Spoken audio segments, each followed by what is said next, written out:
Hey guys, what's up? Shadowlands back for another commentary. Today I wanted to go over something a little more real life, even though I'm putting this over combat arms, video footage and stuff. I wanted to talk about something that a lot of us have trouble with. I wanted to talk about today how to study properly, like for tests, for quizzes, anything you got coming up in school. If there's something you want to learn, even if it's not even school related, if there's something you want to study and get interested in and learn about, there's a proper way to do it.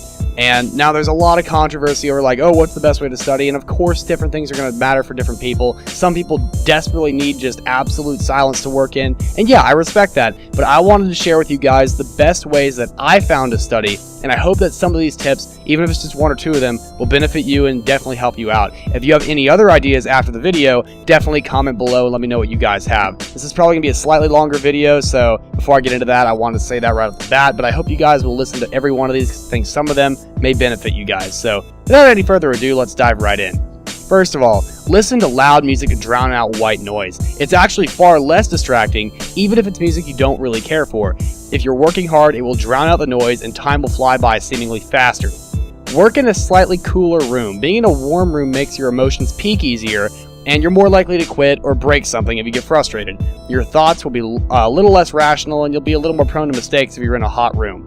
Drink a metric crap ton of cold water. Not only does it influence the previous reason, but it keeps your mind fresh. Just like sports, stay hydrated. Your brain consumes a fifth of your energy, and if you're working hard with it, you can literally break a sweat just from thinking. Trust me, I would know.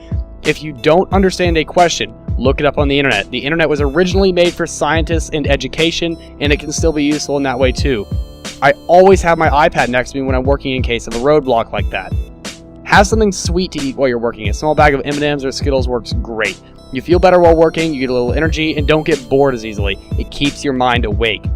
Eat something with a lot of protein before you start studying or even take a test. It gives you energy to burn while you're working. Peanut butter sandwiches are my favorite, but you know, there's other things like bacon. Don't work around other people unless you have to or are working together. Solitude tends to work best for many people, especially in conjunction with the first music tip that I give, so try working alone for once. Don't feel obligated to only use your textbook to learn material. If you can understand something from multiple sources, the chances that you will truly comprehend the material is much, much higher. While your textbook may have answers to the questions it poses and maybe what's on your test, it may not cover every real-world scenario or test question you see that isn't from your textbook, so think outside the box. The best way to understand something is to be able to explain it to a 5th grader, no matter how complicated it is. If you can explain a derivative or an integral to a 5th grader, you are golden, even if they don't understand how to do it themselves. If they get the point, that's the important part. Have someone else explain it to you in their words. They don't need to understand it perfectly, but it gives you a chance to hear it from another living person rather than a dull textbook. Also, if you're able to point out mistakes they make, you're only proving that you know the material and the other person will learn something as well. However, I'll caution you on this last one. Only use this method as you start to wrap up your study session. Don't use this if you just got started because it can only confuse you further. So if you feel like you're starting to get a hang of the material, give it a shot. Those are my study tips that I wanted to give you guys. Thank you for watching, reading, listening, whatever. Thank you, and I will see you guys in the next video. Drop comments below with your study tips, and I'll see you next time. Shadowlands out.